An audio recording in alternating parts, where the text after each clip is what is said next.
اللہ نے کیا فرمایا تھا دجال سے پہلے 3 سال قحط ہوگا اور پھر کیا فرمایا ڈیٹیلز کی حدیث کیا ہے. پہلے سال اللہ سبحانہ وتعالی will order the earth to stop its 1/3 of vegetation and will order the sky to stop it 1/3 of rain. دوسرے سال 2/3 زمین کو بھی 2/3.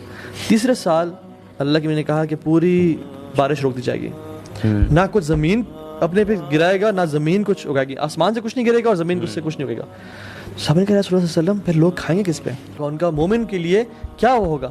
تو فرمایا ان کا جو طعام ہوگا نا وہ ہوگا سبحان اللہ الحمدللہ لا الہ الا اللہ, یعنی ان کا جو گزارا ہوگا وہ اللہ کے ذکر میں ہوگا. اینڈ دین دجال ول emerge and Dajjal will come out and provide financial solutions to the earth. زمین میں کہتے ہیں rain, it will rain. He will pass by a desert, be green, it will turn green. اپنے ساتھ 2 ماؤنٹینز ہوں گے, ایک ماؤنٹین آف بریڈ, ایک ماؤنٹین آف ریور. ساتھ جنت اور جہنم ہوگی. اللہ کی میں نے کہا اس کی جنت جہنم ہے اور جہنم جنت ہے. یعنی تمہیں اگر حکم دینا کہ تم کہاں کیا چوز کرنا چاہتے ہو, اپنی آنکھوں کو بند کر کے جہنم میں کود جانا.